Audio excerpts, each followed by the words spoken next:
winds down, here's one story that we must tell you about. This was a year of corporate poaching, especially in the tech space. Big names and top talent hired by competitors. Some of these cases went to court. Tonight, we'll tell you about this and why companies need to evolve if they want to retain talent. If you want to retain talent, don't fight it. Make it worth their while to stay. And speaking of fights, the New York Times has picked up a new one, this time not against India. They've sued ChatGPT and Microsoft for stealing their content. And this is something that all content creators and consumers should know about. Meanwhile, in Myanmar, the fighting between the military junta and the rebels has exploded. China is asking its citizens to leave. Whatever happened to the ceasefire they brokered? We'll discuss how Beijing has lost the plot here. Also talking about the fight between Erdogan and Netanyahu. They're calling each other names. India has sought the extradition of Hafiz Saeed, the 2611 mastermind, not like Pakistan is going to give him up. So what's the point we're trying to make? North Korea's Kim Jong-un wants to prepare for war. China's BYD is on course to beating Tesla as the world's biggest EV maker. How did they do it? How and why did the rich grow richer in 2023 while the rest of us suffered a cost of living crisis? And did you know about the economy of returns? Things you return after buying online. It's worth more than $600 billion. We'll tell you more about it. The headlines first. Big relief for Indians on death row in Qatar. Their death penalties have been reduced to jail terms. 8 former officers of the Indian Navy have been in prison since August last year on charges of spying. They were sentenced to death on the 26th of October this year. Israel warns Hezbollah over cross-border attacks, says it will remove the group from Lebanon's borders if attacks continue. Israeli officials say time for diplomacy with Lebanon is running out. The US releases the last of its military aid for Ukraine. The White House approves a new aid package worth $250 million. Ukraine wanted $61 billion, but the US Congress refused. Any more funding to Kiev will need a congressional approval. It's not even New Year's, but the party is over for Russia's top celebrities. An almost naked private party hosted by a popular TV star has sparked massive backlash. Organizers face action while top stars were arrested for quote-unquote disorderly conduct. And Vietnam's Ha Long Bay is losing its famous turquoise hue. Pollution and over-tourism is threatening the ecosystem. The UNESCO site is one of Vietnam's most popular tourist destinations. Last year, over 7 million people visited the limestone islands.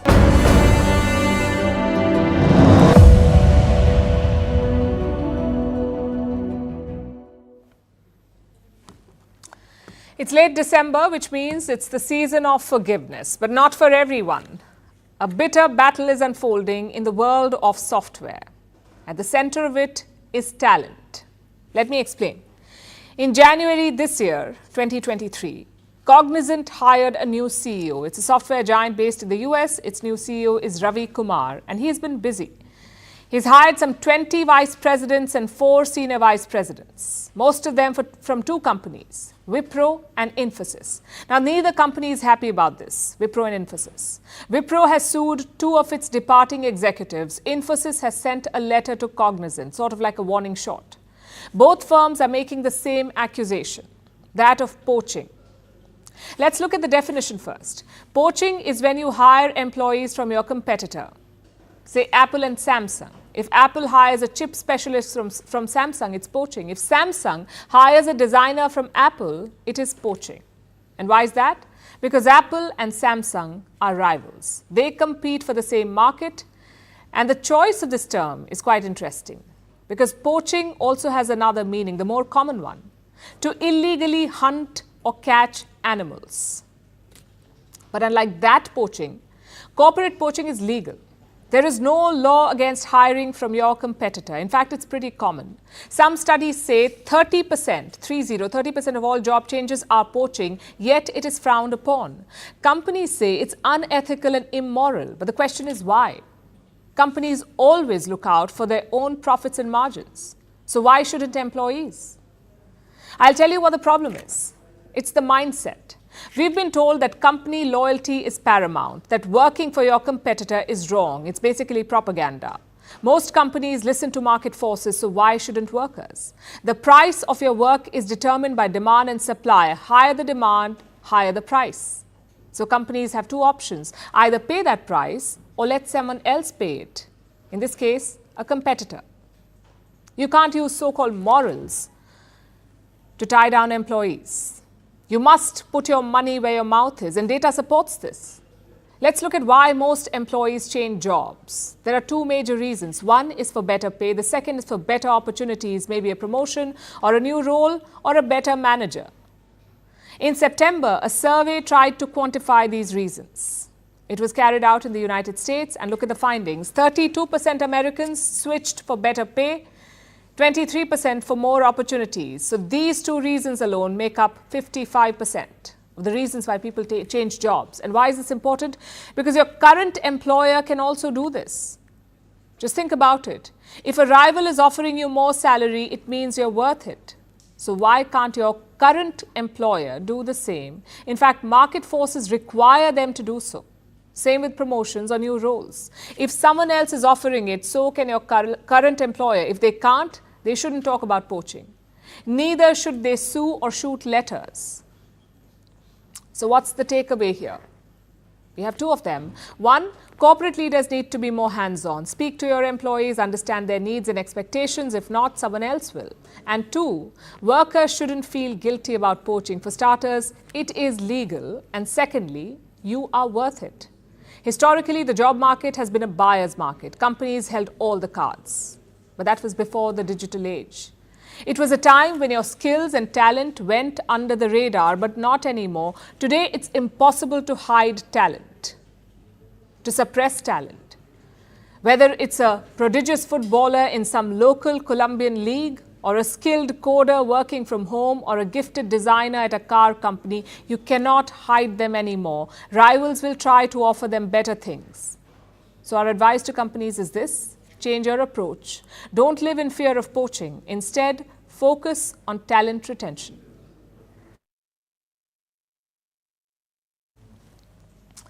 How does artificial intelligence work? We spent a whole year asking this question, and a simple answer would be this: through machine learning, by feeding more and more data into AI models. That's how it works. But here's a question: where does this data come from? It is stolen from someone else's work, or is it?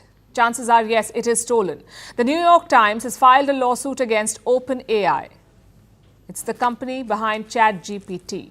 The New York Times has sued it. And what does the lawsuit say? That OpenAI used millions of NYT articles to train ChatGPT, that too without permission. So NYT says its copyright has been violated. They want OpenAI to pay up. And how much money are we talking about? Billions is what New York Times said. That's how much they want. I know this is a bit complicated, this case. So let's look at some of the visual evidence. The New York Times had published an article on taxi medallions, an exclusive story. ChatGPT was asked about the same controversy. Now look at the results. All those words in red were plagiarized. They were copy-pasted from NYT. If you look closely, almost the entire ChatGPT output is in red. So the case is strong. Experts say OpenAI is likely to settle rather than fight. But this goes beyond just one case. It's about the future of AI and journalism. Let me explain. We saw a big headline from Qatar today. 8 Indian sailors were on death row, but an appeals court reduced their verdict. Now assume you wanted to know more about this case, its history, the timeline. So you opened up an AI model, say ChatGPT. It tells you everything you need to know about the case. Job done, you carry on. But where did the AI model get that information from? Chances are news websites.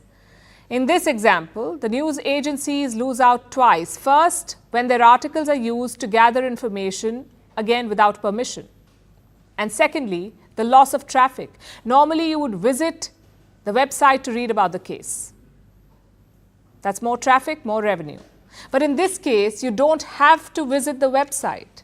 You can just read it on ChatGPT. So news providers lose out twice. The question is, what is the solution? And the answer is simple: pay up.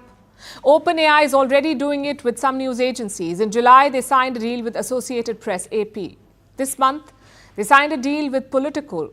Both are top news platforms in the West. But their content has been licensed by ChatGPT. meaning no copyright violation. So why not do the same with the New York Times?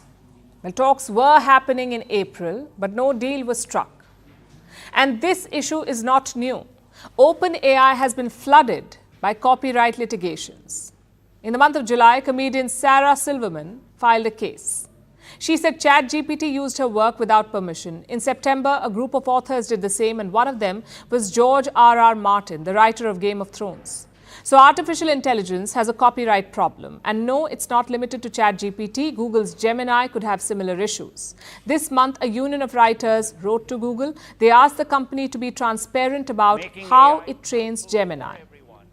And their concern is valid because Google won't say how it trains the AI model. Maybe it uses open source data or maybe it doesn't. Unless they're transparent, we will never know. So two things need to be done. Number one is regulation. It may sound boring, but we need it. Journalists work hard to create original content, whether it's speaking to experts or researching documents or visiting locations. AI cannot be allowed to simply steal their hard work. So you need copyright laws to adapt. And number two, a mindset change. You can't look at artificial intelligence as an alternative to journalism or content because it's not.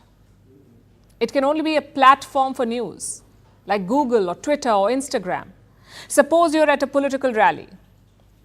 A journalist can tell you what the mood was like, upbeat or tired. Artificial intelligence cannot do that. It relies on someone else to put that information online first. Same with investigative pieces. AI cannot travel around the city exposing public officials. Journalists can. So it's a question of credit and revenue. Of course, AI companies will push back. They need more and more data to educate their AI models. They have convinced governments that AI is the future, but will that future be built on stolen work? Will content creators have no protection? It's up to courts and governments to decide that. It's a question that could define the AI age.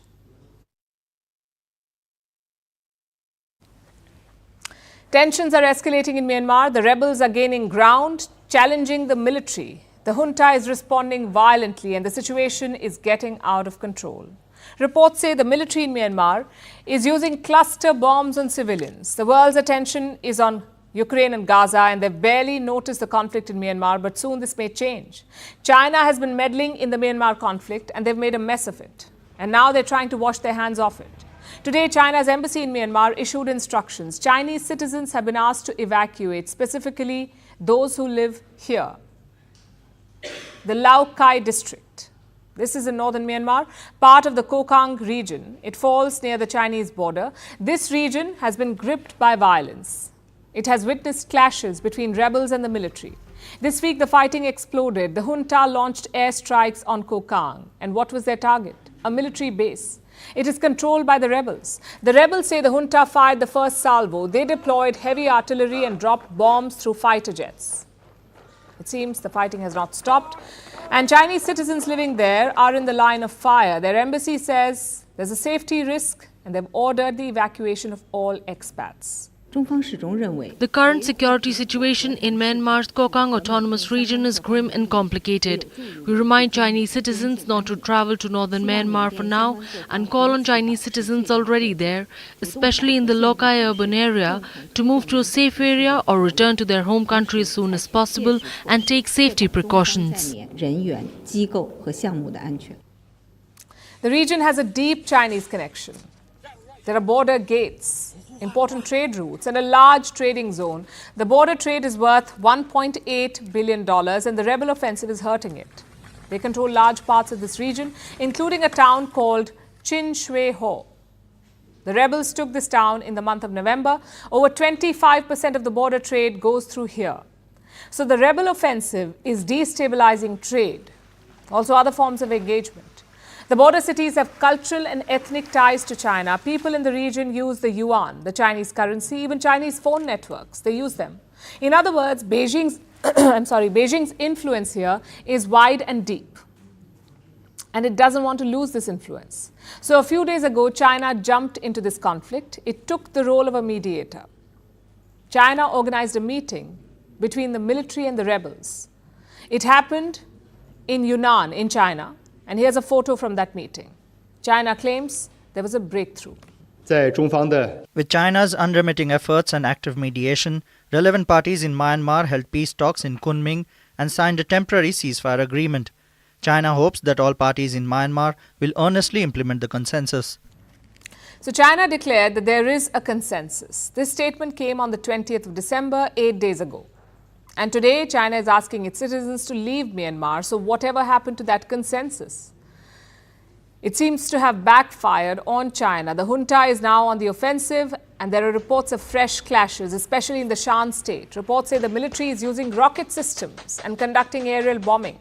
Civilians are said to have come under attack. Reports say cluster bombs were used in Shan. They accuse the junta of committing war crimes. There is no independent confirmation yet, but there are daily reports of fighting. Looks like China has lost the plot. It was close to the junta. It has close ties. It's a major arms supplier to the regime in Myanmar. But Beijing and the junta are not getting along. China is not happy with the generals. It tried to nudge them to make peace with the rebels, but it failed. And the situation has since worsened. And this is not Beijing's only grouse. It's also upset about the online scams. You see, northern Myanmar is a major center for online scams. Thousands of people here operate hundreds of scam centers and they target Chinese nationals. Last month, Myanmar caught 31,000 suspects. 31,000 suspects? That's how big the problem is. And these suspects were handed over to Beijing. But China was not satisfied. It wants a complete crackdown on these centers. The junta has failed to deliver. They have other priorities like securing their hold on power. The rebels are challenging it. Their offensive began 2 months ago, and since then they've captured 23 towns and over 400 military bases and outposts. So now the military is responding with more force, and Myanmar is bracing for a major escalation in this conflict.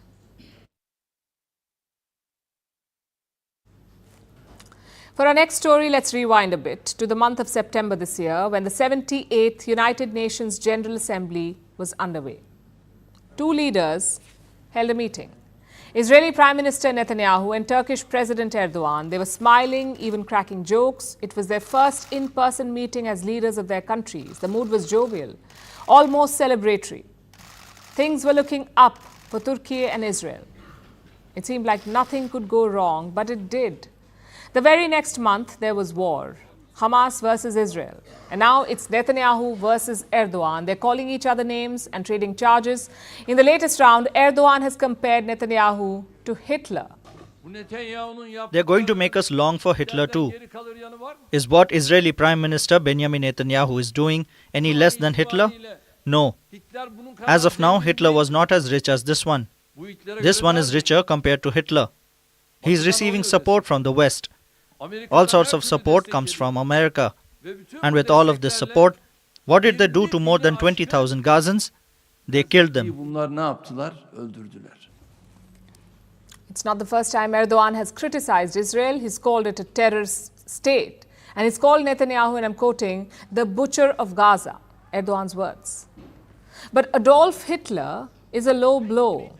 Hitler is the same man who killed 6 million Jews. Comparing him with the leader of the Jewish state is an escalation. And of course, Netanyahu has responded. Let me quote from his post. This is what Netanyahu said.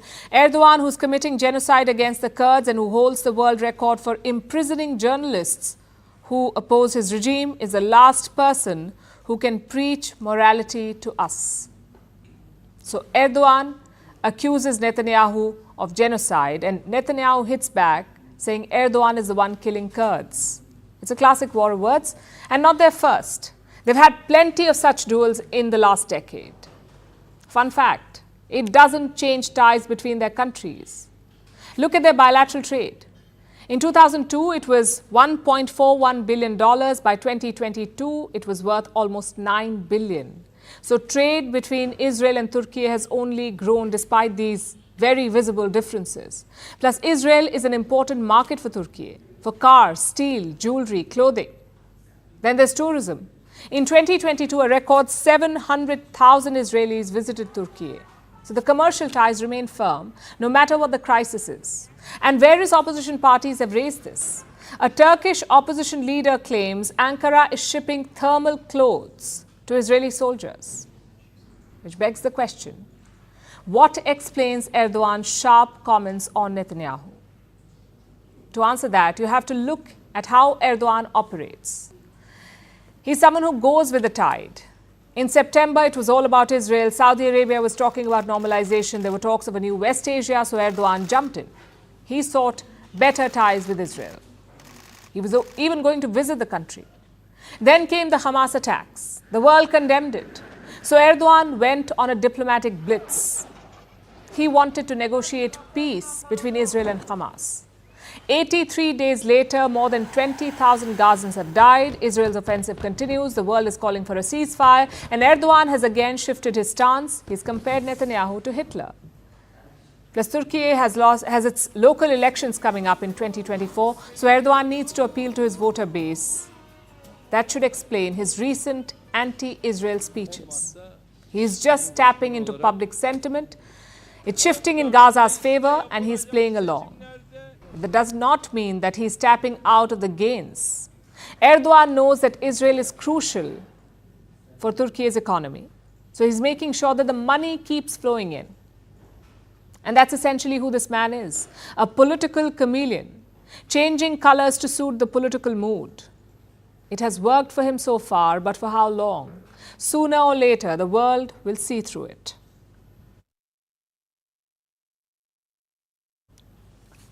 Now let's talk about Pakistan. It has received a request from India. New Delhi wants the extradition of Hafiz Saeed, the 2611 mastermind. The move is largely symbolic because India does not have an extradition treaty with Pakistan. And even if it did, it's a very long shot. Hafiz Saeed is shielded by the Pakistani military. So the idea is dead on arrival. Then why is India pursuing it? Is this about making a statement? Perhaps to remind the world about Hafiz Saeed? Or is this related to the political ambitions of the terrorist? Our next report explores. Can Hafiz Saeed be extradited? Social media was buzzing with this question today when a news flash came from New Delhi. India announced it had moved for Saeed's extradition. The significance of this step cannot be overstated. Hafiz Saeed is right at the top of India's most wanted list. He orchestrated the 2008 Mumbai terror attacks. His organization, the Lashkar-e-Taiba, still poses a threat for India. But Pakistan, remaining true to its character, has never paid heed. So when the announcement came, the Foreign Office in Islamabad refused to comment, terming the reports from India speculative. India and Pakistan don't have an extradition treaty, so Islamabad can easily dismiss the claim. Then why is India even bothering? This request is like a litmus test for Pakistan. Reports say India has filed a letter of rogatory. This is a formal request for legal assistance. India wants Hafiz Saeed to face a trial for the Mumbai terror attacks, which led to over 160 deaths. Pakistan had launched its own so-called probe into the attack, but there has been no real progress. And when Islamabad was asked to punish Hafiz Saeed, it chose to drag its feet. Last year, Saeed was handed a prison sentence. He was found guilty of terror financing and asked to spend over 30 years behind bars. Despite the court's order, it's not clear if Saeed is serving his sentence or not. New Delhi has put up a condition now. If Pakistan wants to resume talks with India, it must respond to Saeed's extradition request. So the ball is now in Pakistan's court. India has made countering terrorism a key demand to resuming diplomatic dialogue. But New Delhi may already have its response. Pakistan is gearing up for elections, and Hafiz Saeed is trying his luck one more time. He has fielded candidates on most of the seats. His own son is among them, Hafiz Talha Saeed. He has filed his papers from Lahore. Talha Saeed is the second in command in the Lashkar-e-Taiba, right after his father. Last year, India had declared him a terrorist. New Delhi says Talha Saeed is involved in planning and executing terror attacks in India, and he even looks after recruitment and fund collection. Talha Saeed first came into the spotlight in 2019 when he was speaking at a religious gathering and a bomb exploded. It was a close shave for Talha Saeed. India has also sought action against him at the UN. It pursued a terrorist designation, a label already associated with his father Hafiz Saeed. The United States backed India's move but has always China shot down the idea. Now Talha Saeed is gearing up to contest an election with his father enjoying the protection of Pakistan's deep state and unaffected by India's demands. Now let's shift our focus to Africa, to the Central African Republic. As the name suggests, it is located in Central Africa. It's another former French colony and one of the poorest nations in the world, CAR, Central African Republic. Part of the reason for that is constant warfare. The country has been going through a civil war for over 11 years now. Various rebel factions have taken over parts of it. Maintaining order is a challenge for the CAR government. So they've been getting some help from private military companies like Russia's infamous Wagner Group, Wagner PMC. But how long will that remain the case? Reports say the CAR is now looking to the West for security. It is apparently eyeing the services of an American mercenary firm. It's called Bancroft Global Development. The boring name hides the true nature of their operations. This is a mercenary company founded by a man called Michael Stock. Reports say he founded it with the help of a banking fortune. It started as a company that would demine war zones. Now it allegedly trains soldiers to fight in them. Bancroft is based in Washington, D.C., and it's been active in Africa for years, most notably in Somalia. It's been helping the regime fight terror groups in Somalia. How? Officially by training Somali and African Union troops. That's the information in the public domain. That's what they do. But take a look at their personnel. Their African affairs and governance head is a man called Richard Rouget, a famous mercenary who also goes by the nickname Colonel Sanders. Now he has a leadership role at Bancroft Global Development. It tells you a lot about this firm. Besides Somalia, Bancroft also has presence in Kenya, Uganda and Libya. So it's no stranger to the African continent. And for months now, it has been trying to expand this company to move into Wagner's turf.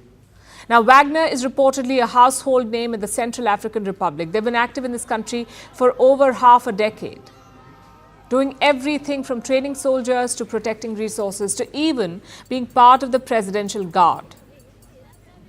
This is the CAR's president, Faustin Archange Touadera.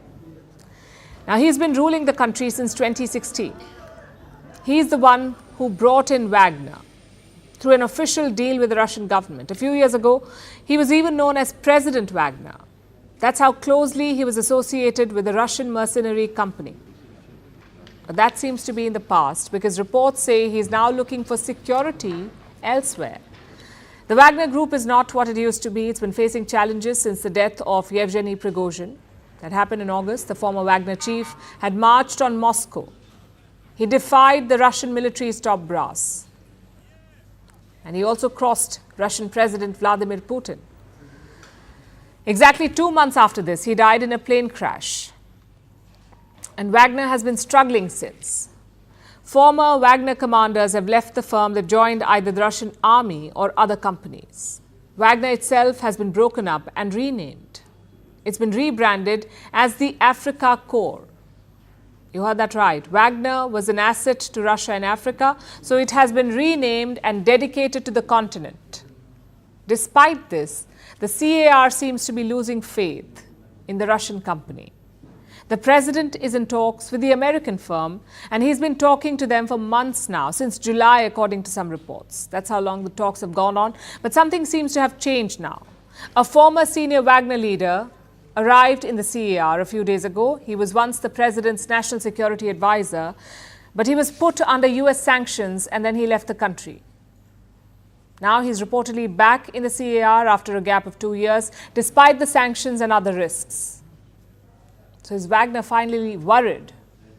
Are the American mercenaries on the verge of replacing them? We'll keep track of this.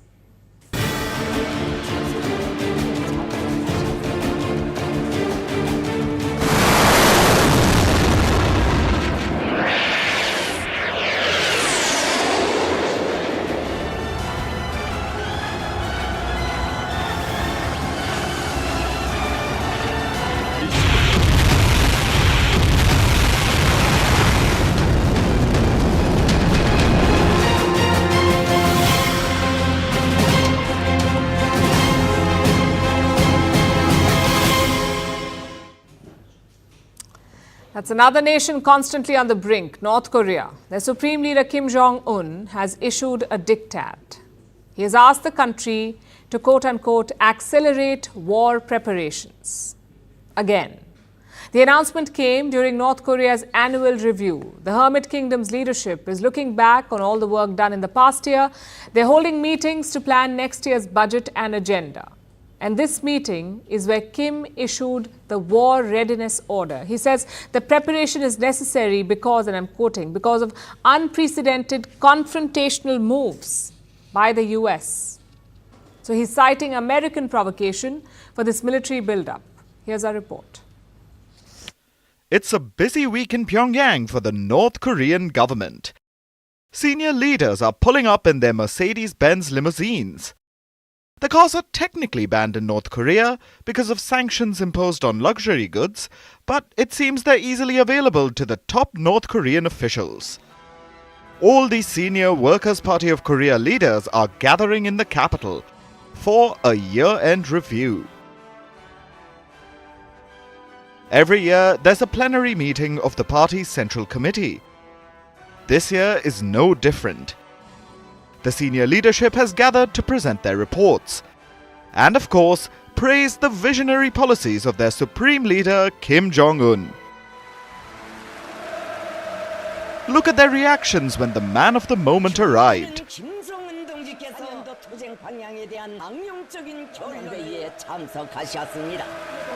The excitement and the devotion. Kim had to wave to them and tell them to settle down.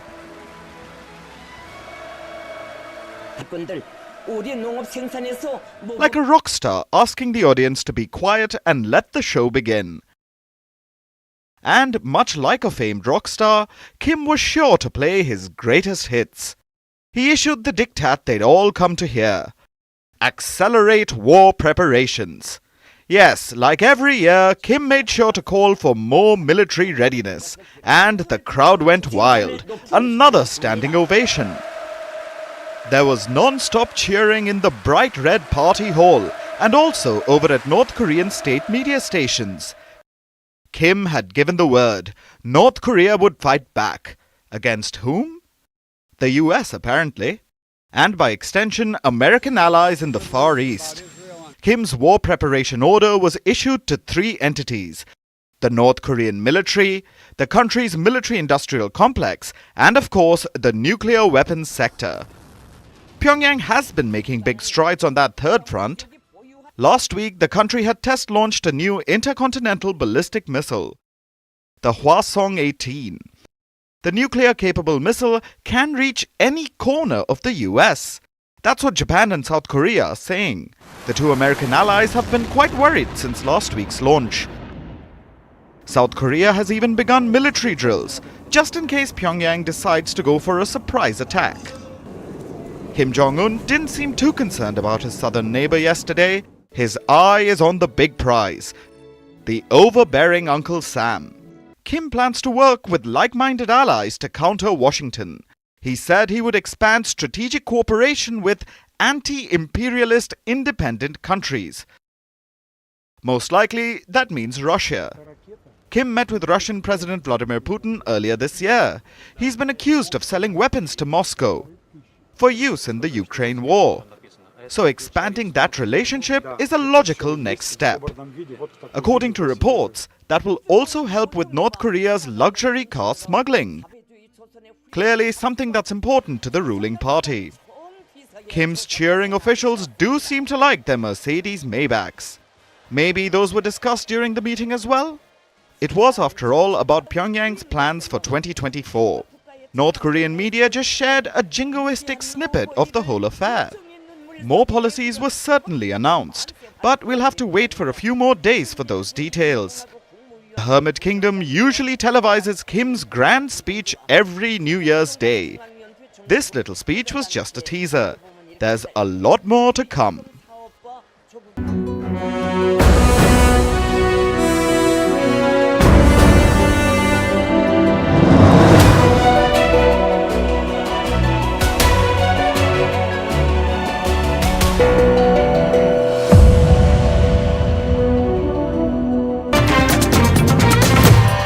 Well, right now we are inside the Grand Ram Temple Tir Kshetra premises. In fact, this premises is spread over 77 acre, and we are bringing this exclusive images from inside the Ram Temple premises where we are reporting from. You can see this Grand Ram Temple is being constructed. We have been told that the ground floor and the first floor is almost ready.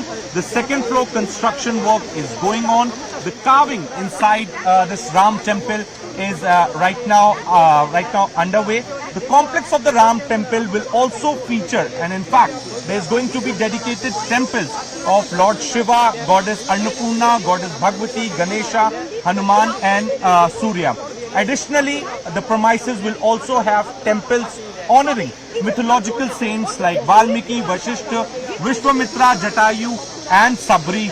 The complex is being developed with a focus on sustainability, incorporating 2 sewage treatment plants to minimize the environmental impact.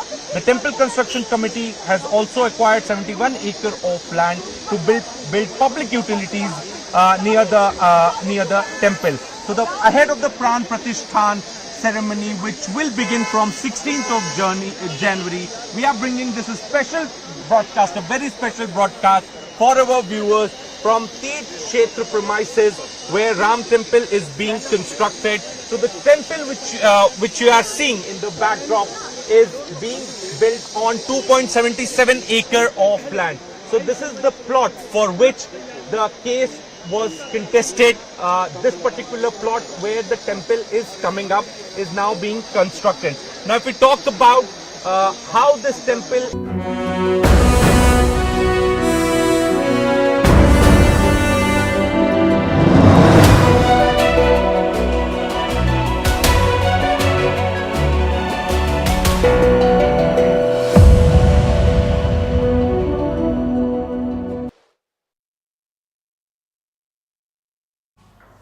There's a new king in the EV world.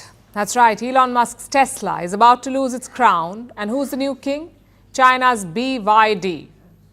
The company is all set to overtake Tesla on sales. It's expected to happen this quarter. Now, if you follow the world of electric vehicles, this is big news because Tesla was unbeatable. You think electric, you think Tesla. So how did BYD manage to topple it? It's a story that mixes business and geopolitics. Even Elon Musk did not see it coming. In 2011, he was asked about the challenge from BYD. Take a look at his response. Although there's competitors now ramping up, and as you're familiar with, BYD, which is also on the West Coast, I think they're ramping up production of their electric vehicles. Warren Buffett owns 10% stake in that. Why do you laugh? BYD is trying to compete. Why do you laugh? Have you seen their car? Have you seen their car? He says. He sneered and laughed. I'll tell you who's laughing today. Wang Chuanfu, the founder of BYD. He's very different from Elon Musk. No grand social media displays, no PR stunts. He likes to stay on the sidelines, but his ambition is grand. He wants to beat the top dogs in the auto sector, the likes of Germany, Japan, and the US. In the last quarter, he caught up to Tesla. Both companies sold more than 300,000 cars. Tesla's lead was just 3,400, meaning Tesla sold around 3,400 vehicles more than BYD. In this quarter, that's expected to change. BYD will overtake Tesla. The only question is, by how much? So let's get to the obvious question. How did they do it? How did BYD do it? In the early 2000s, this company was not making cars, they were making batteries. Their first hybrid car rolled out in 2008, and honestly, the designs were bad. But in the next decade, EVs picked up. Everyone was talking about global warming, so government said electric is the way to go, and China went all in. They gave subsidies worth billions of yuan. BYD made good use of that. They made their cars affordable and advanced. Just one problem remained, the problem of looks. BYD had an answer for that too. They hired designers from top European car makers like Ferrari, Audi, and Mercedes. So BYD now had the complete package: looks, state support, and price advantage. Most BYD cars are much cheaper than Tesla's, hence the sales. BYD's rise is closely linked to China's own EV ambitions. We are talking about a huge market. Some 6.2 million EVs were sold in the first half of 2023. That's 49% higher than 2022. And the market share keeps growing. EVs made up just 4% of total car sales in 2020. Only 4%. It rose to 14% in 2022. And this year, 16%. By 2030, it could reach 75%. So the future is electric, and China wants to dominate that future. They've exported some 3.6 million cars this year, out of which 1.3 million are EVs. It tells you what the focus is. If you look at the Chinese market, it's filled with EV players. Reports say there are 300 of them, 300 makers. And a new one is now entering the field. Phone maker Xiaomi. They've unveiled their first electric car. Apparently, they spent $1.4 billion developing this car. So what's the timeline? Xiaomi says the car will hit the roads in the coming months. Their plan is to dominate the EV market globally. Now, I know what you're thinking. So many EV makers, won't they throttle each other's business? Well, not really. The global market is still expanding. There is enough room for China's army of EV makers. In fact, more companies equal more exports. Does that mean China's dominance is guaranteed? Well, the West is plotting a comeback. For starters, they don't like subsidies. They don't like the subsidies that China is giving, and you can't blame them. Chinese EV makers have a huge cost advantage. Some reports say by around 25%. Western companies simply cannot beat those prices. So what are they doing? Imposing import tariffs. Both the US and European Union are considering higher tariffs. The idea is to level the playing field for their companies. EV makers themselves are looking to diversify, like Tesla.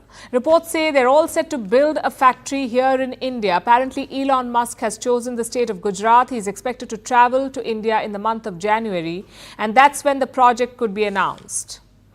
And how much money is he investing? Earlier reports had hinted at $2 billion. If true, it's a U-turn for Elon Musk. He was initially reluctant to invest in India.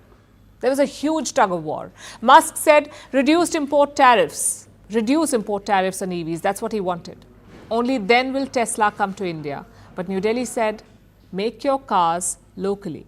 No import, no tariff. Now, we don't know who has made concessions, but clearly Musk needs new markets. BYD started selling in India last year. They've sold around 2,000 cars, and Tesla, 0. They're yet to launch in India. Elon Musk will be looking to change that because here Tesla has the advantage. BYD was hoping to invest $1 billion in India, but New Delhi said no. Simple logic. You have one Chinese company and one American company. Which one do you think will succeed in India? Geopolitics says the American one. So it's a big opportunity for Tesla. At the same time, a challenge for India's budding EV makers. Let's see if they can rise to the occasion.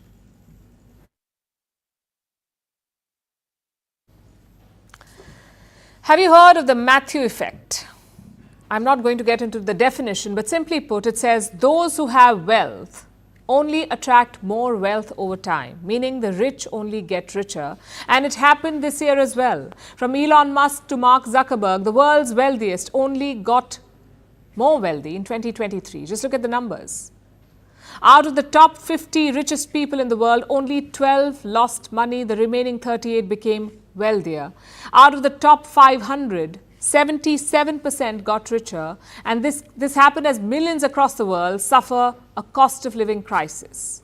So what explains this widening inequality? Why do the rich keep getting richer no matter what the global situation is? Our next report tells you. What will you remember 2023 as? The year of yet another war? The year of artificial intelligence? Well, we know what the rich will say. For them, it was the year of getting richer. Most of the world's wealthiest got more wealthy in 2023. Some of them added billions to their wealth. Topping the table is Elon Musk. His net worth is an estimated $235 billion. And just this year, he's added over $100 billion more. But it wasn't X, formerly Twitter, that got him here despite the name change. It wasn't his golden goose. It was his OG business Tesla. That's what rallied his comeback. But Elon Musk isn't alone. There are many more on this list. Meta founder Mark Zuckerberg, Amazon CEO Jeff Bezos, LVMH's Bernard Arnault. Google co-founders Sergey Brin and Larry Page, and former Microsoft CEO Steve Ballmer. In fact, Steve made $1 billion this year by doing nothing. It's from dividends from his Microsoft shares. So out of the top 50 richest people, 38 made more money this year. Out of the top 500, 77% got richer. And mind you, this isn't a new phenomenon. It happened even during the pandemic. Every 30 hours, the pandemic spawned a new billionaire. This as millions were pushed into poverty. So why do the rich keep getting richer? Well, the inequality debate has been raging for some time now. It's about a lot of things. There are tax breaks, financial incentives, access to opportunities. Basically, a lot of systemic advantages. But what many people forget is this. Capital begets capital. Imagine two people, person A and person B. Person A earns $100 million a year and person B earns $10 million a year. Both have expenses amounting to $5 million. So person A is left with $95 million to invest and person B with $5 million. So who will be the one earning more from investments? It will obviously be person A. Data suggests America's wealthiest put 75% of their savings into investment assets. But it's not just about the money you invest. It's also about how well performing those investments are. And the wealthy people do that better too.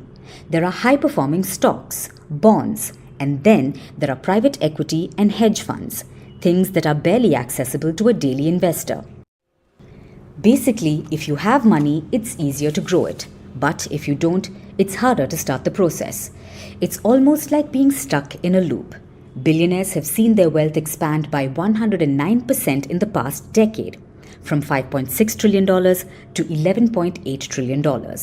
Their fortunes increase by $2.7 billion every day. The top 10% of the world's richest own 76% of the world's wealth. The bottom 50% possess just 2% of global wealth. That's how wide the inequality is, and it's only going to grow in the future. The rich will get richer, be it a pandemic or a war.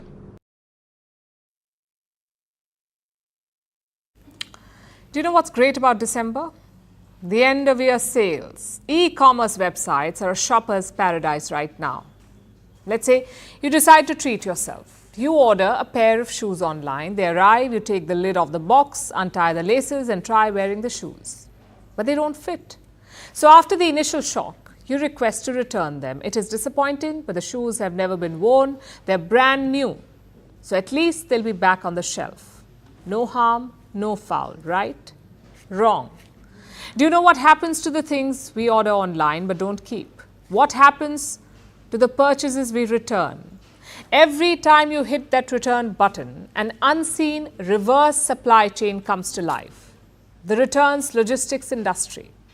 It is worth $627 billion. Its basic job is to sort out the returns, see what is salvageable and what is waste. But it's a tough one. That new pair of shoes you sent back, it's not defective, but it has an open box and untied laces. Someone will have to put it together. Sometimes companies don't have the technology or the time to handle that. And even if they did, returns are shipped, driven and flown all over the world, sometimes quite a few times for a single item. So returns are expensive for sellers. They often cost more than the items themselves. So companies get rid of them. They try selling the returns cheaply to discounters. For instance, the people who will sell a truckload of TVs for $2,000.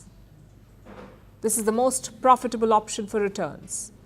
But that strategy does not work with all items, especially apparel. So there's a quicker way to handle matters, like dumping the returns in landfills. It may sound absurd, but this is the reality. With a simple click on return button, treasure turns to trash, only because it was the wrong color or size. It ends up in landfills. Everyone is not part of the problem. Like the Japanese, they seldom return anything. Unlike the Americans, they are the world's leading purchase returners. They return about 20% of all online purchases. The Americans, every year Americans return about 3.5 billion products, out of which only 20% are actually defective. Last year, they returned products worth $816 billion, and that is more than the US defense budget. Let that sink in. Now, America may be the biggest, but it's not the only contributor.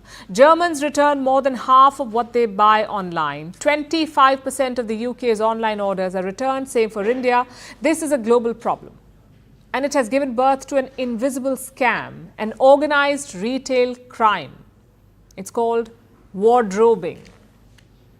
Shoppers buy something only to wear it once and then return it. Like buying an expensive dress to wear on Christmas and returning it afterwards. Wardrobing is so common, it makes up about half of the returns, and it doesn't apply to just clothes. A forest's worth of artificial Christmas trees are returned every January. In America, there's a surge in large-screen TV returns after the Super Bowl. This may seem harmless, but it costs retailers money. Over $10 for every $100 worth of returns. And this is terrible for the environment. Every year, 5 billion pounds of waste is generated through returns. The transportation creates a huge carbon footprint. America's returns alone generate 16 million metric tons of carbon emissions and 9.5 million pounds of landfill waste each year. That is enough to fill 10,000 Boeing 747 planes. Consumers are partly to blame, yes. Many are quick to buy and quicker to return. Most are unaware of the repercussions. But companies are also at fault here. Over the past few years, they have made returns seamless and free to boost sales. Only this year, retailers finally passed some costs of returns to consumers. Now, stores like H&M and J.Crew charge a fee. Amazon has also started charging $1 per return, but this barely stops anyone from returning purchases. These are e-commerce giants. We're talking about masterminds of supply chains and data analytics. They can do so much more. They can make return logistics transparent. They can speed up the return and refund process. That way, retailers will wait lesser. Fewer returns will end up in landfills, and consumers will also be happy. Companies have great logistics when it matters to them. They know who buys what and when, where their eyes are, where the cursor follows. They have made it so easy to help consumers part with their money.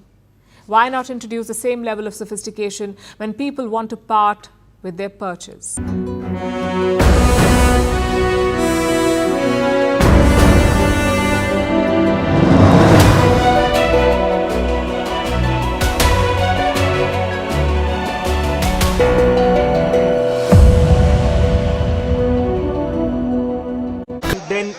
We have been told that it is divided into 6 parts, including the main Sanctum Sanctorum and 5 pavilions.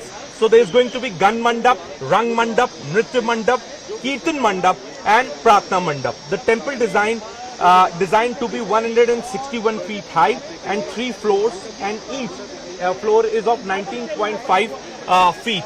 So Pran Pratishthan is going to start on 16th of January.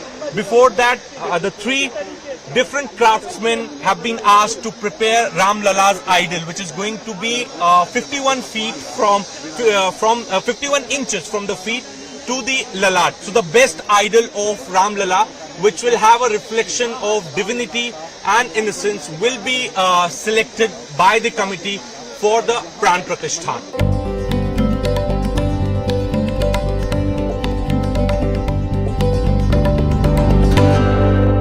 हमारे साथ अनिल मिश्रा जी मौजूद हैं। Ram temple लगभग बन के तैयार हो चुका है।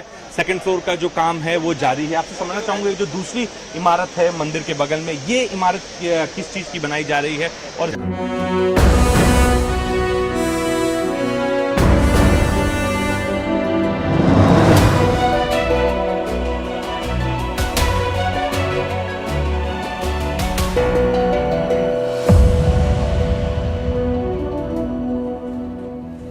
And now it's time for Vantage Shots, images that tell the story. In Russia, a plane lands on a frozen river by mistake. In Chile, animals have a blast during roadblocks due to protests. And if you like Star Wars and car wash, you will love the Star Wars-inspired car wash facility where Darth Vader uses the Force to summon cleaning cloths. Finally, we're taking you back in history. On this day, in 1895, the world's first commercial movie was screened by the Lumiere brothers. The film showed workers leaving their factory. The screening was organized at a cafe in Paris. We're leaving you on that note. Thanks for watching. We'll see you tomorrow. This is the first film projector, which ran a film 3 times the size of the modern film. It was worked by hand. Comparing it with the type of film projector which is showing this picture to you is rather like comparing a rowing boat and a battleship. However, it showed this film, the first ever to be exhibited to the public. It was called the hat trick, and it still looks a good trick to me.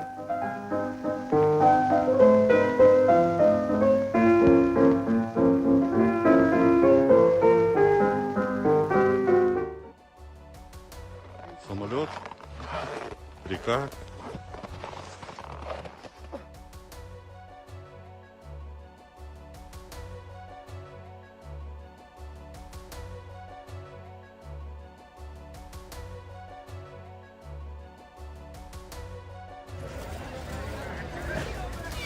Así que bueno, mi gente, ¿qué pasó? Mira, el variante está recho. No, güey. Variante.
Hello and welcome to the late night edition with me, Ayushman Singh Jamba. Ladies and gentlemen, a big piece of breaking news coming in from the Congress camp on the road to the 2024 general elections. Karnataka Chief Minister Siddaramaiah has batted for Rahul Gandhi to become the next Prime Minister of India. Speaking at the Congress Foundation Day program in Bengaluru, Siddaramaiah asserted that only the Congress party can address the problems of the nation, highlighting the Bharat Jodo and now the upcoming Nyaya Yatra, which will be led by Rahul Gandhi. Siddaramaiah said that Rahul Gandhi should become the Prime Minister of the country. Listen in.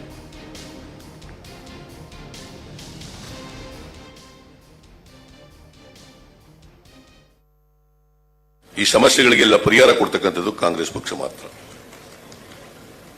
ಅದಕ್ಕೆ ರಾಹುಲ್ ಗಾಂಧಿ ಅವರು ಈ ದೇಶದ ಪ್ರಧಾನಮಂತ್ರಿ ಆಗಬೇಕು.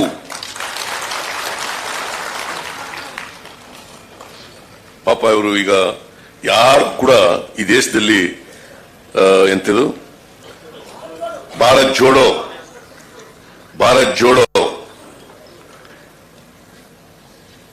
ಮಾಡಿರ್ಲಿಲ್ಲ. ಈಗ ಭಾರತ್ ಜೋಡೋ 2 ಇದನ್ನು ಪ್ರಾರಂಭ ಮಾಡ್ತಾ ಇದ್ದಾರೆ. ಭಾರತ ನ್ಯಾಯ ಭಾರತ, ನ್ಯಾಯ ಯಾತ್ರೆ. ಯಾಕಂದ್ರೆ ಇನ್ನೂ ನಮ್ಮ ದೇಶದಲ್ಲಿ ಎಲ್ರಿಗೂ ನ್ಯಾಯ ಸಿಕ್ಕಿಲ್ಲ. ಎಲ್ರಿಗೂ ನ್ಯಾಯ ಸಿಕ್ಬೇಕು. ಹಿಂದುಳಿದವರಿಗೆ, ದಲಿತರಿಗೆ, ಅಲ್ಪಸಂಖ್ಯಾತರಿಗೆ, ಮಹಿಳೆಯರಿಗೆ ಎಲ್ರಿಗೂ ನ್ಯಾಯ ಸಿಕ್ಬೇಕು. ಅದಕ್ಕೋಸ್ಕರವಾಗಿ ಇಡೀ ದೇಶದಲ್ಲಿ ಜಾಗೃತಿ ಮೂಡಿಸ್ತಕ್ಕಂಥ, ನ್ಯಾಯಕ್ಕಾಗಿ ಹೋರಾಟ ಮಾಡತಕ್ಕಂಥ, ನ್ಯಾಯ ಸಿಕ್ಕಬೇಕು ಈ ವರ್ಗದ ಜನರಿಗೆ ಅಂತ ಹೇಳಿ ಇವತ್ತು ಪಾದಯಾತ್ರೆಯನ್ನು ಮಾಡ್ತಾ ಇದ್ದಾರೆ. ಅಂತ್ಯವ್ರ ಕೈಗೆ ಅಧಿಕಾರ ಹೋಗ್ಬೇಕು, ಇಲ್ಲ ನರೇಂದ್ರ ಮೋದಿ ಅವ್ರ ಕೈಗೆ ಅಧಿಕಾರ ಹೋಗ್ಬೇಕಾ?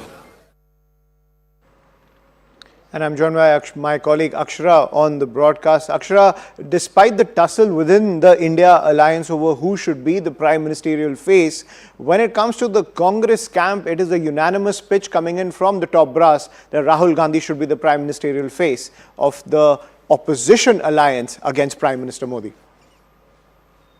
Yes, absolutely. The Karnataka Chief Minister Siddaramaiah has made it very clear while he was speaking at the Foundation Day, the Congress Foundation Day in Bengaluru. He clearly stated that if the problems of this particular nation needs to be addressed, then Rahul Gandhi must become the Prime Minister. That's what Chief Minister Siddaramaiah had to say, and he made it pretty much very clear with the statement that Rahul Gandhi must become the PM Prime Ministerial candidate face. So that's what Siddaramaiah had to say. And as you mentioned earlier, Mamata Banerjee and Arvind Kejriwal have purportedly put forward the name of Mallikarjun Kharge as the Prime Ministerial face, and the JDU faction, the JDU leaders, pushed Nitish Kumar as the Prime Ministerial face, with various other leaders, including Mallikarjun Kharge. He himself coming forward and stating that the polls are important.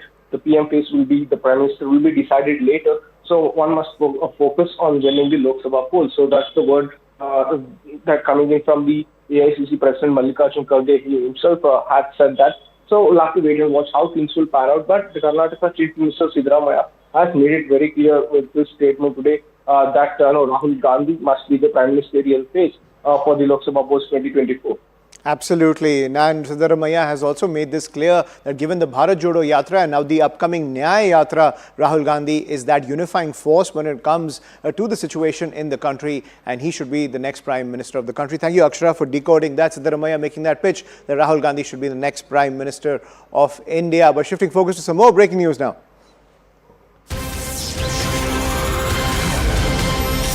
Now, ahead of the inauguration of the Ram Mandir, ladies and gentlemen, more breaking news coming in when it comes to the global Astha push. Now, Prime Minister Modi has accepted the invitation to inaugurate the BAPS Hindu Mandir in Abu Dhabi. Now, this will take place on the 14th of February, ladies and gentlemen, and Prime Minister Modi has graciously accepted the invitation, expressing his enthusiastic support for the historic and iconic temple. So this is a big piece of breaking news that's coming in when it comes to India's soft power on the global stage, especially when it comes to India's iconic Hindu Astha taking a global shape, where Prime Minister Modi has now accepted the invitation to inaugurate the BAPS Hindu Temple in Abu Dhabi. This will take place on the 14th of February. I'm joined by my colleague Abhishek Jha, who's getting us this piece of breaking news. Abhishek, so a huge push to India's soft power led by none other than Prime Minister Modi. This coming right ahead of the inauguration of the Ram Mandir. Now Prime Minister Modi will inaugurate the BAPS Hindu Temple in Abu Dhabi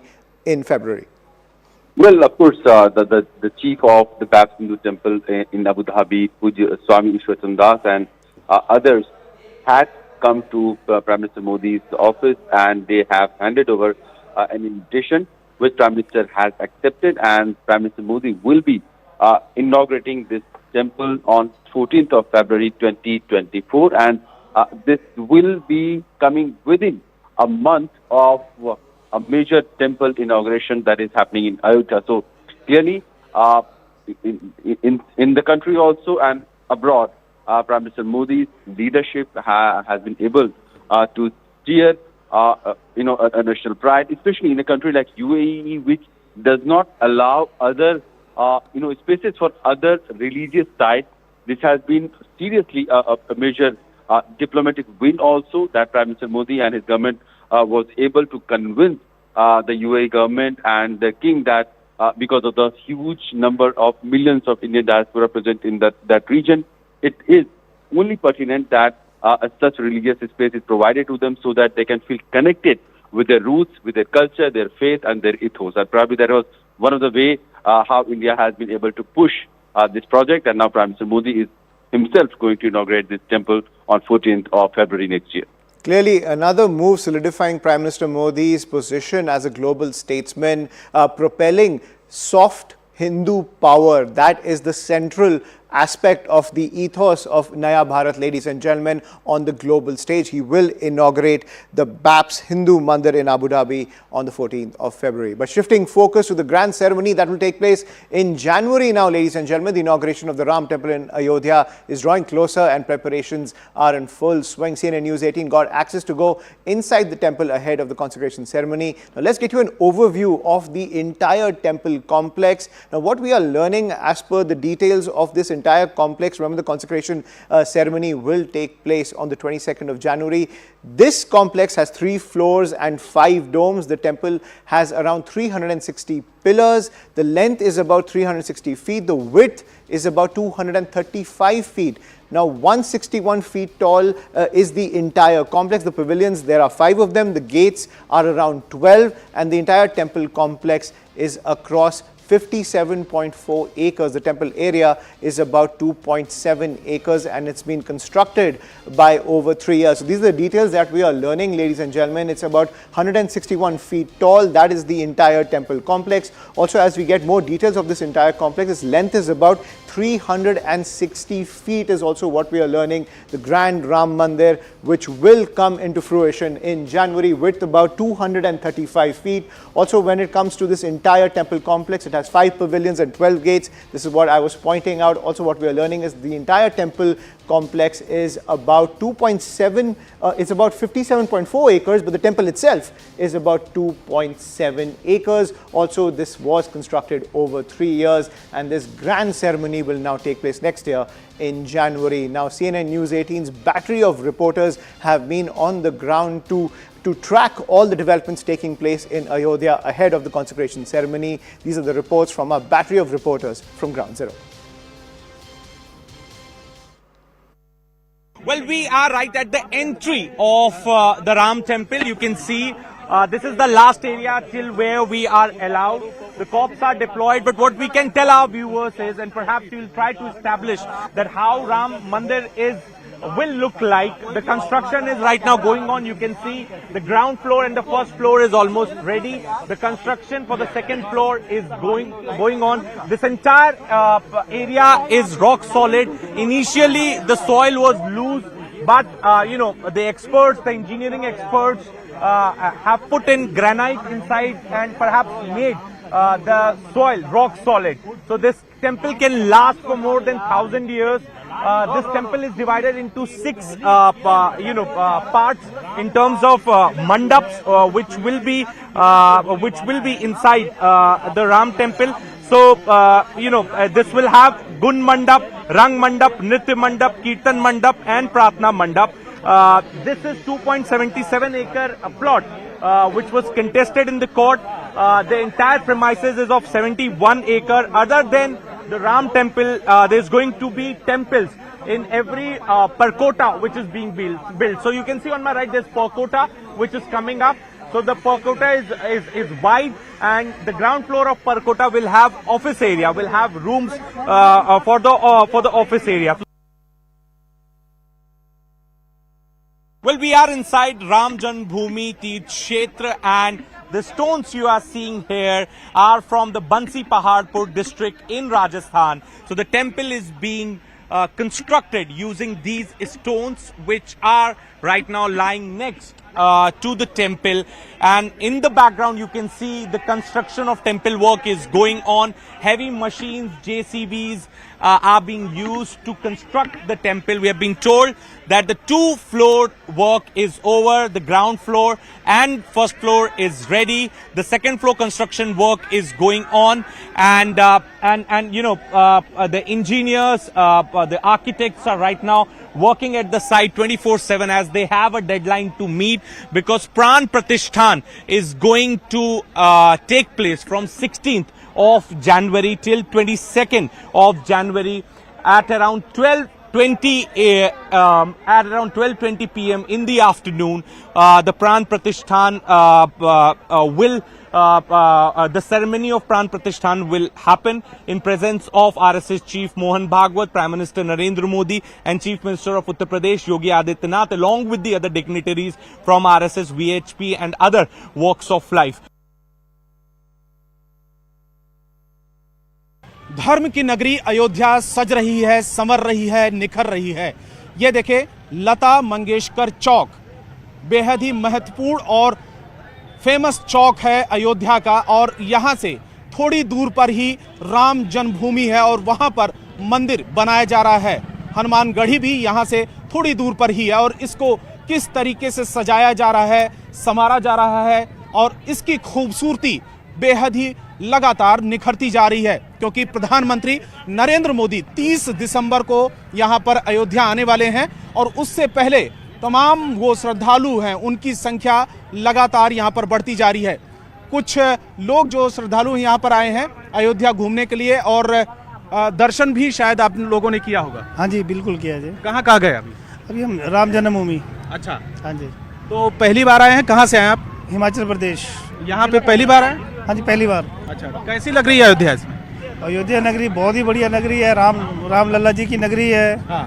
और योगी जी और मोदी जी के नेतृत्व में बहुत ज्यादा प्रगति हो रही है और हमें दिख रहा है। हमें बताएं। हाँ सर, बहुत प्रगति हुई है यहाँ पे। अयोध्या इतनी पवित्र जगह है कि राम जी का नाम सुन के ही मन से ऐसे अमृत सा ऐसे लगता है कि कण कण ऐसे रोम रोम समा जाता है। और अयोध्या का नाम तो सर हर जगह फैला हुआ है। हम पहली बार आए और यहाँ आके इतना अच्छा लग रहा है ना कि राम जी ऐसे मन कर रहा है कि राम जी खुद प्रकट हो जाए और हमें दर्शन दे दें। अच्छा, बहुत सारे लोग अक्सर हिल स्टेशन जैसे उत्तराखंड, हिमाचल से तो आप खुद ही वहाँ पे घूमने के लिए आते हैं, आप लोग अयोध्या आ रहे हैं अब? हाँ सर, एक्चुअल हम लोग सारा हिली एरियाज घूम चुके हैं। हाँ। तो ये हमारे लिए एक विशेष अवसर था कि मोदी जी और योगी जी के नेतृत्व में जो यहाँ अब इतना भव्य मंदिर पूरे विश्व में एक बन रहा है, तो उसके दर्शन करने के लिए हमें ये सौभाग्य प्राप्त हुआ। और जैसे सुनने में भी आ रहा है कि 22 जनवरी को इसका उद्घाटन नरेंद्र मोदी जी अपने कर कमलों के द्वारा कर रहे हैं, तो हमें भी सौभाग्य प्राप्त हुआ पूरे परिवार के साथ, विशेषकर यहाँ पर आकर। और हमें राम लला जी के हमें दर्शन प्राप्त हुए और उम्मीद करते हैं कि मोदी जी इस भव्य मंदिर को बहुत शीघ्र बनाकर अब पूरे समस्त विश्व में एक उदाहरण पेश करने वाले हैं। अयोध्या में राम मंदिर तो बन ही रहा है और लगभग कंप्लीट भी होने वाला है, लेकिन अयोध्या जो नगरी है, शहर है, वो कैसी लग रही है? आपने पहले हो सकता है टीवी में देखा हो कि अयोध्या कैसी है, पहले कभी नहीं आई हो, लेकिन अब कैसी लग रही है? अब पहले तो हम कभी नहीं आए हैं यहाँ पे, लेकिन यहाँ आके बहुत अच्छा लग रहा है कि इतना अच्छा मंदिर बन रहा है। और बस जय श्री राम, जय श्री राम। तो ये देखें, बहुत सारे जो महिलाएं यहाँ पर फोटो भी खिंचवा रही हैं यहाँ पर। हाँ, ये देखिए, आप लोग कहाँ से हैं? आप लोग कहाँ से हैं? हम यहीं के हैं, हम अयोध्या के अयोध्या वासी हैं सर। आपको तो बहुत बेहतर तरीके से पता होगा कि पहले अयोध्या कैसी थी और अभी कैसी है। जी बिल्कुल जी, बहुत डेवलपमेंट है और मतलब हमारा सौभाग्य है कि हम यहाँ और अपनी आंखों से सब कुछ बनते हुए देख रहे हैं। जी, और प्रधानमंत्री भी आ रहे हैं। जी जी बिल्कुल। जी जी, तो लग रहा है कि अयोध्या का विकास लगातार हो रहा है और रोजगार के भी साधन होंगे, लोगों के जीवन में बदलाव आएगा। सर, लोगों के जीवन में एक बहुत बड़ा बदलाव दिख रहा है और सर वो आएगा, जरूर आएगा। अगर हमारे प्रधानमंत्री जी इसी तरह रह गए तो सर बहुत बड़ा चेंज आएगा। और हम लोग अयोध्या के रहने वाले हैं, हमको बहुत गर्व हो रहा है कि हम अयोध्या के रहने वाले हैं। ये देखिए, ये है लता मंगेशकर चौक और यहाँ पर बीड़ा लगाई गई है उत्तर प्रदेश सरकार की तरफ से, पर्यटन विभाग की तरफ से, और इसको सजाया जा रहा है फूलों से। फूलों से सजाने के पीछे एक सबसे बड़ा कारण यह है कि 30 दिसंबर को प्रधानमंत्री नरेंद्र मोदी खुद अयोध्या आ रहे हैं और अयोध्या में उनके कई कार्यक्रम हैं, जिसमें रेलवे स्टेशन, एयरपोर्ट, उसका अनावरण करना है। इसके अलावा जनसभा को भी संबोधित करेंगे, रोड शो करेंगे और उससे पहले ये अलग अलग विभागों के जो कर्मचारी हैं, अधिकारी हैं, सड़कों पर आपको नजर आ रहे हैं। सुरक्षा व्यवस्था बहुत ज़्यादा बढ़ा दी गई है और साथ में अयोध्या की जो सड़कें हैं अब बहुत ज़्यादा खूबसूरत दिख रही हैं। चौक चौराहे उनको सजाया जा रहा है, संवारा जा रहा है और खूबसूरती लगातार अयोध्या की उसमें निखार आता जा रहा है। महंत राजूदास हनुमानगढ़ी के महंत है। महंत राजू, आपके चेहरे पर भी अलग ही मुस्कान है। महंत जी, राम द्वारे तुम रखवारे, होत न आज्ञा बिन पैसारे, सब सुख ले हो तुम्हारी सरना, तुम रक्षक काहू को डरना। जब हनुमान जी हमारे राजा हैं, मालिक हैं, तो फिर काहे की टेंशन, काहे की चिंता। इतने वर्षों के बाद भव्य दिव्य नव भूतों ने भविष्यति, जिसकी कल्पना करते करते करते 500 वर्ष बीत गए और 500 वर्ष में लमसम 76 बार युद्ध के बाद 5 लाख राम भक्तों के प्राणों के आहुति के बाद ये सपना साकार हो रहा है, तो मेरे चेहरे पे क्यों नहीं मुस्कान रहेगी भाई? ये 70 साल की कानूनी लड़ाई, 500 साल का संघर्ष, ये आपके लिए भी काफी मुश्किल रहा ये? नहीं, ये मुश्किल दौर